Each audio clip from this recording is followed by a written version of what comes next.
Kevin Pietersen ने बोला that word जो हम लोग भी उसको बहुत कुछ बोल सकते थे क्योंकि आरसीबी के लिए इतने साल खेला है, कुछ किया नहीं है, तो प्रोफेशनल डेकोरम मैंने मेंटेन कर रहा था।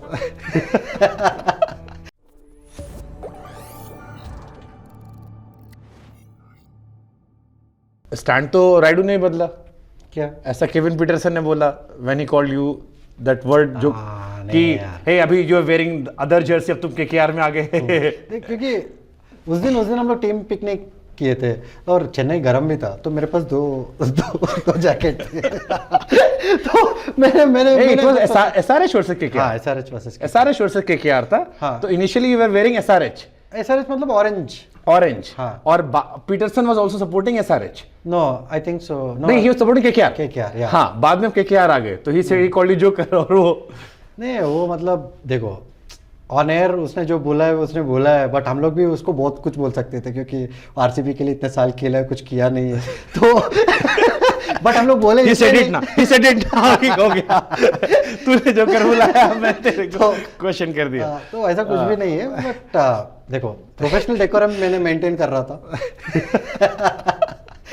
तो उसने बाद में अपोलोजाइज भी किया है कि I shouldn't have said that on air. हाँ, एक्चुअली उसको लोगों ने मिसकोट करके आपके नाम पर काफी चीजें फैलाने लगे। देन उन्होंने कहा कि मैंने उसको एक बहुत ही हेल्दी वे में कहा था और उसको आप अलग मायने निकाल। करेक्ट, हम लोग we are just having banter. हाँ, तो उसमें लोग क्या वो पकड़ के ये वो बोलने लगे, तो फर्क एक्चुअली उसको ज़्यादा पड़ा, मेरे को नहीं।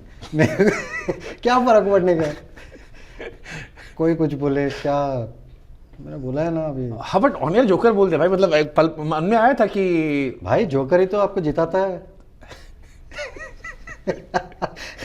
अभी ये नहीं बोलूँगा कि कहाँ जिताता है, बट जनरली पावरफुल पत्ता है वो। ओके। किसी चीज का रिग्रेट है लाइफ में? देखो रिग्रेट वैसा नहीं है, but I could have done a lot of things differently मेरे जैसे कहाँ पर? करियर में जनरली, मतलब where I could have been lot more composed as a youngster, all that. थोड़ा मेच्योरिटी लेट आया है मुझ में, शायद अभी भी आया है नहीं, वो लोगों को पता है। मैं इस पे ही आ रहा था कि जब आपने कहा ना कि मेरे को मैच्योरिटी आ गया, तो मेरे को याद आया भाई ने आईपीएल से रिटायरमेंट का ऐलान किया, फिर कहा एक पॉलिटिकल पार्टी ज्वाइन कर रहा हूँ, फोटो टाइप, मेरे को लगा अब अपना भाई नेता बन गया। 9 दिन बाद आता है फिर रिटायर। नहीं रिटायर नहीं, मैं वो एक्चुअली वो पार्टी के साथ वाईसीपी के साथ मैंने 1 साल ऑलमोस्ट 8 या 9 महीने बिता। लोगों को नहीं पता है, मैंने 100 से ज़्यादा गांव गया हूँ, सुबह से शाम तक लोगों को मिला हूँ, वो पार्टी के लिए काम किया हूँ, मैं हर जगह घूमा हूँ और बहुत लोगों के लिए बहुत सोशल सर्विस भी की है हम लोग वो कॉन्स्टिट्यूंसी में।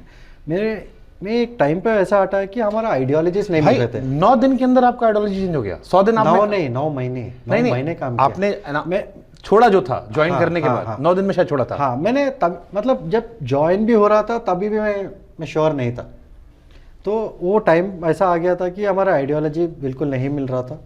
फिर ज्वाइन क्यों किया? मतलब आपने क्योंकि आईपीएल की जस्ट बाद ज्वाइन किया था, आप रिटायर हुए थे? नहीं, मैं 9 महीने वही पार्टी में था। मतलब वो पहली बड़ी न्यूज थी रिटायरमेंट के बाद की। हाँ। तो हमारे लिए था कि क्योंकि आप जीत कर गए थे तो आप पे कैमरे बहुत ज्यादा फोकस थे। हाँ। क्या करने वाले हो, फिर आपने ज्वाइन किया, बहुत बड़ी खबर बनी, इलेक्शंस भी आ रहे थे। हाँ, तो देखो मैं यही कहूँगा कि कोई बैड ब्लड नहीं है मेरे में और उनमें, वाईसीपी में। मेरे को यही था कि बहुत बड़ी सीख थी और मुझे लगा है कि उस समय पर शायद मैं तैयार नहीं था, क्योंकि जो हिसाब से वो मतलब मैं पॉलिटिक्स का माहौल देखा था। बट इवेंचुअली अभी मैं जो देख रहा हूँ, मैं बाद में एक 6-7 महीने पहले मैंने एक ABVP का नेशनल उसमें गया हूँ, मतलब मीट आंध्रा में हुआ था। भाई आप सबके साथ मैनेज कर नहीं, मैनेज कुछ भी मैं नहीं, किसी पार्टी के साथ नहीं हूँ मैं मेरे को बस बुलाया है कि आप देखो। आप पवन कल्याण साथ भी गए थे? वो तो पवन कल्याण साहब भी है ना बीजेपी के साथ। बीजेपी भी आ गया इधर, वाईसीपी भी रहा। और मेरे को तो पवन कल्याण का वो म्यूजिक आता है, हेलो एपी बाय बाय वाईएसपी।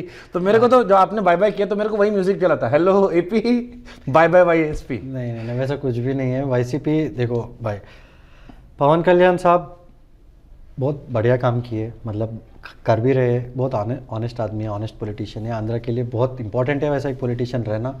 और देखो आंध्रा पॉलिटिक्स अभी ज्यादा घुसेंगे तो फिर अलग ही डायरेक्शन में जाएंगे। नहीं, मैं तो मैच्योरिटी वाले पे हाँ, मैच्योरिटी वाले पे मैं इसलिए आया हूँ कि अभी मैं यही सोच रहा हूँ कि अभी देख रहा हूँ, मैं सीख रहा हूँ। अभी रेडियो पॉलिटिक्स के लिए पॉज काफी। So no politics, final call फिर से ले रहा हूँ, question mark. Because I believe you are too honest for politics. इतना साफ आदमी नहीं चाहिए इंडियन पॉलिटिक्स को, जेल नहीं पाएंगे लोग, नहीं, वैसा या कुछ नेता नहीं। नहीं जेल पाएंगे।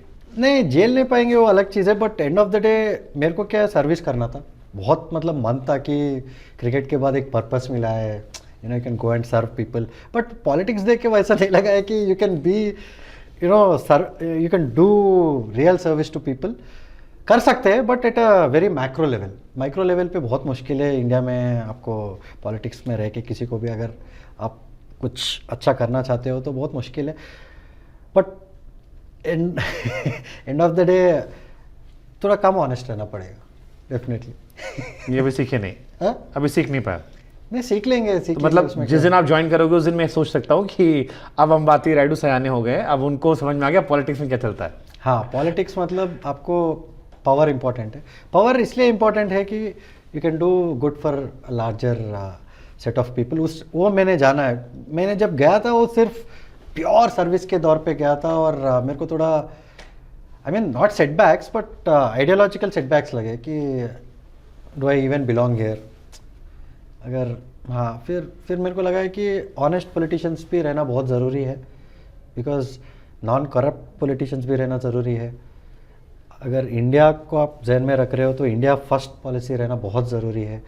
And end of the day power इसलिए आपको ज़रूरी है कि आप सर्विस कर सको, सर्विस ले मत सको। You don't make people into slaves, you empower people. For that you need ideology, and ideology should always be India first, and that ideology will happen with youngsters coming into politics with a good mindset. And of course honest people can always become good politicians. I'll tell you why, because they can always strike a balance. But a corrupt person can never be a good politician, because he'll always be corrupt for the rest of his life. Again I will be asking कि why you left then? I have not left politics. Who said I left politics? फिर जाओगे आप? फिर जाओगे नहीं यार। I have never left politics. मतलब जो हमारे इलेक्शन का फॉर्मेशन है कि जहाँ पर आप चुनाव लड़ते हो, जीतते हो, हाँ। उस सिस्टम में जाओगे आप? 100% जाऊंगा। नेक्स्ट इलेक्शन में? नेक्स्ट इलेक्शन मतलब see, it can be an election, it can be I'm supporting a party, I'm campaigning for them, campaigning for an ideology, campaigning for empowering youngsters in a state, whatever it is. But I have not left politics. So people it is just that भाई अभी I hope you understand. I am understanding, but मेरे को फिर एक सवाल एक मन में आ रहा है, अंबाती रायडू कांड करते हैं या कांड हो जाता है? बिकॉज ये भी वैसे था कि 9 दिन में छूट गया, तो अगर पहले से इंट्यूशन था तो भाई मत जाते, और फिर गए तो इतनी जल्दी इमोशनल होकर निकल जाना कि यार बहुत जल्दी आप फैसले लेते हो। अगर मैं नहीं, वो फैसला इसलिए लिया कि ड्रैग ऑन होके फिर कुछ गलत काम, मतलब देखो YCP, all due respect, Jagan Anna, he is someone who is very loyal to people he trusts. And I just didn't want to be there where I didn't like, because he would expect loyalty from me and my ideology was not matching. Then I can't give that back to him. So I didn't want to betray him because he put his trust. But my ideology was aligning somewhere else. My thought process was aligning somewhere else. तो वो हिसाब में there is no bad. I got that point. But मैं जो पूछ रहा हूँ इसलिए वाला क्योंकि आपका कांड हुआ था, एक ट्वीट आ गया an eye for an eye, और अभी भी लोग गाली दे रहे हैं कि इंडिया पाकिस्तान वॉर लड़ रहे थे और यहाँ पर इन्होंने जान देना शुरू किया। I definitely would say timing थोड़ा गलत था, बट मैंने ये जिक्र करने की कोशिश किया है कि देखो आप सर्जिकल स्ट्राइक्स वेरी गुड, आप जाओ टेररिस्ट को मारो। ऑल आउट वॉर में आपको पता है कि क्या होता है, आप पैलेस्टीन में देख रहे हो, सीरिया में देख रहे हो, इसराइल में देख रहे हो, आप वर्ल्ड ओवर देखते हो कि ऑल आउट वॉर में कोई विनर्स नहीं है। अपने आम जनता will suffer, specially at the borders, families will suffer. मेरा एक दोस्त था, he was getting a phone call, उनके बच्चे कबोर्ड वबोर्ड में चुप के रात भर रह रहे थे। तो all this was we don't need a war, we need war against terrorism that we all support. जाके आप टेररिस्ट को मारो, घुस के मारो। It is not against the people of Pakistan. Correct. Difference is वहाँ फंक्शन जो हो रहा है वो आर्मी फंक्शन कर रही है। Correct. अगर एक स्टेट का हेड ये कहता है कि हमारे पास मदरसे में बच्चे हैं जो जाएंगे, या जो भी फैसले हो रहे हैं उनके क्रिकेटर्स, उनका आइडियोलॉजी डिफरेंस हो, सो एक टाइम पे लोगों ने डिफरेंशिएट करना शुरू किया, क्या ये जो वॉर है वो सिर्फ उनका है जो बॉर्डर पे लड़ रहा है, बिकॉज अल्टीमेटली हमारा भी था। और आपको लेकर जो गुस्सा आया था वो ये था लोगों का कि ड्यूरिंग वॉर अभी चल रहा है, थोड़ा बाद में कर लेते भाई। नहीं, बाद में देखो वही वही टाइम पे काम रहना जरूरी है ना। हाँ नहीं दैट्स ट्रू, आप जो कह रहे हो मैं एंडोर्स कर रहा हूँ कि अल्टीमेटली देखो, वॉर अभी अल्टीमेटली 2 दिन के बाद गवर्नमेंट भी वही डिसीजन लिया है, विच इज वाइज। बट वो टाइम पे क्या है, जब इमोशंस हाई रहते हैं, that is also very important to, तो आप नहीं it's very important to think logically also. We are nobody is against terrorism. आप जाके अगर उनका गवर्नमेंट टेररिस्ट है, घुस के मारो उनको भी, कोई ये नहीं बोल रहा है कि मत मारो, पूरा गवर्नमेंट को उड़ाओ, बट इन द प्रोसेस उनके जनता, अपने जनता जो रोज काम करते हैं, उनके बच्चे मैं रहते आपसे हैं, पूरा फ्यूचर है। सहमत, पूरा सहमत। आप एक बात बताओ, अगर वॉर होता है तो यू थिंक एक generation, 2 generation will affect at least 3 or 4 generations of Indians or Pakistan. 100%. So that is my only. But it was about only timing. reasoning. It was about Yes, timing. Yes, timing. Yes, definitely I agree. Timing could have been better. I'm accepting. But Because आपके but मैं reasoning दे रहा हूँ. नहीं that is the whole आपके thing. Timing को misquote करे कोई और उसका इस्तेमाल करे, वो एक था लोगों का कि यार नहीं करने दो ना भाई, मेरे को फर्क नहीं पड़ता कौन मिसकोट कर रहे हैं, कौन इस्तेमाल कर रहे हैं, but I was firmly with the government. ऐसा कुछ भी नहीं है, मैं बीजेपी के लिए कैंपेन भी किया हूँ। तो सबसे ज्यादा उन्हीं की सपोर्टर ने गाली दी आपको। तो क्या है अभी, मतलब those are emotions, they are not meaning that. So we understand that is not the thing. The thing is our people should be happy. I mean, end of the day, Indians across India, border पे family से, वो भी अपने ही family है ना। अगर border के 1 foot भी इधर है, उधर कोई फैमिली जी रहा है, हम लोग साउथ में, मतलब मैं हैदराबाद में बैठ के कुछ भी बोल सकता हूँ, क्योंकि इधर तक तो आएगा ही नहीं कुछ भी, बट उनके बारे में भी सोचो ना। नहीं ना, we still take them as Akhand Bharat. नहीं उनको जोक्स अपार्ट, वो पॉलिटिकल पार्ट है, वो मैं नेताओं से पूछ लूंगा।